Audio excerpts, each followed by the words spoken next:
Winston Churchill's Fight Against Tyranny by Anna Altman. As Prime Minister of Great Britain from 1940 to 1945, Winston Churchill took a stand against the evil regime of Hitler when other leaders wanted to accommodate and appease him. On November 30th, 1874, Winston Churchill was born in Bellingham Palace, United Kingdom. Churchill was born to Lord and Lady Randolph and Jenny Churchill. His father was British and his mother was American, giving him ties to both countries. In 1880, Winston Churchill's brother Jack was born. They were raised by their nanny, Mrs. Everest.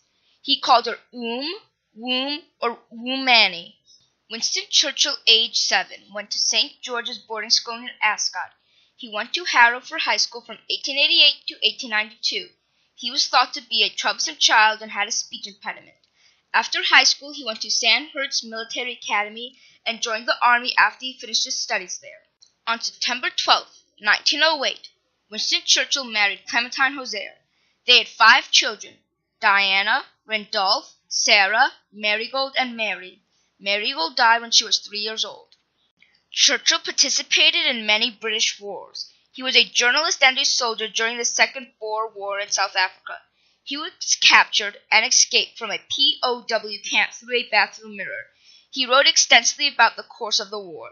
During World War I, Churchill was First Lord of the Admiralty and was responsible for the disastrous invasion of the Ottoman Empire at Gallipoli. Churchill had been elected to Parliament since 1900, but due to Gallipoli and his opposition to many political events like the Indian and Irish Home Rule, he became very unpopular and mostly excluded from government.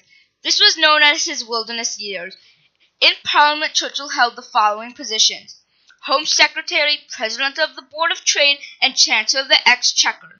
Winston Churchill was keeping an eye on Hitler, thinking he would be a threat, and warned the world about him, but most people just ignored him, including the British government.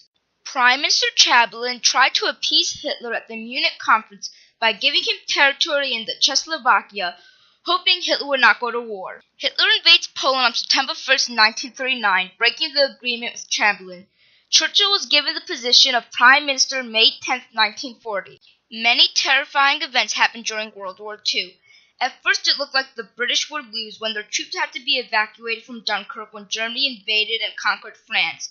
Most leaders in the war cabinet wanted to sign a peace treaty, but Winston kept Britain in the war. He could not allow evil to flourish. Winston Churchill gives his most famous speech, "We will fight them on the beaches," to rally the British people to victory. Ourselves once more able to defend our island home and to outlive the menace of tyranny, if necessary for years, if necessary alone. Even though large tracts of Europe and many old and famous states have fallen or may fall into the grip of the Gestapo and all the odious apparatus of Nazi rule, we shall not flag or fail. We shall go on to the end. We shall fight in the seas and oceans. We shall fight with growing confidence and growing strength in the air. We shall defend our island, whatever the cost may be. We shall fight in beaches. We shall fight in the landing grounds. We shall fight in the fields and in the streets. We shall fight in the hills. We shall never surrender. Even though Winston Churchill did many great things, people said that he was stubborn and criticized him, saying that he was racist and hated Indians. From 1939 until 1941, England fought Germany alone. The main war damage Britain suffered was a series of air raids against London by the German Air Force known as the Blitz. 1.5 million children were evacuated to the country. The royal family and Churchill stayed in London throughout the Blitz to support their people and show they were suffering too.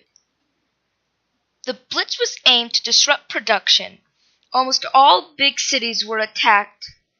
As the winter went on, more attacks happened. Winston constantly stayed in public eye to keep up his people's spirits and boost morale. He visited factories, troops, and shipyards. Germany invades the Soviet Union on June 22, 1941, and Japan attacks the United States at Pearl Harbor on December 7, 1941, where American naval fleets got bombed. Therefore, both the United States and the Soviet Union were forced into the war and become allies with Churchill and Great Britain. At the same time as the suffering of the Blitz, the Holocaust was happening to Jews around Europe. In addition, homosexuals, gypsies, communists, socialists, Jehovah's Witnesses, and other ethnic, religious, and political groups Hitler hated were imprisoned and killed in death camps. This was one of the most brutal things Churchill was fighting against. Churchill supported the Jews and boycotted German goods. Churchill let Jews flee to Palestine. If they reached Istanbul, they'd go by train.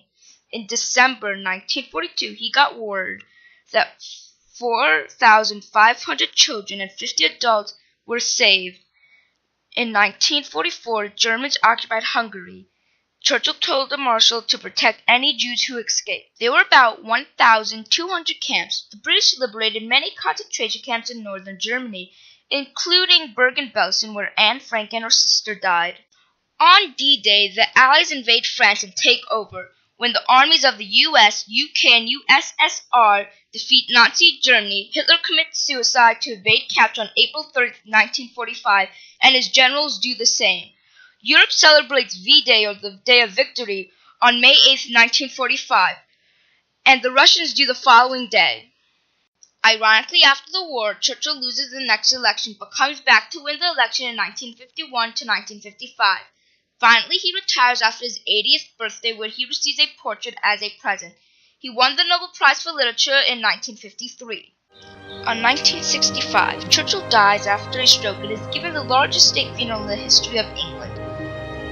Churchill's impact on our lives today is that he made the world safer for democracy and human rights.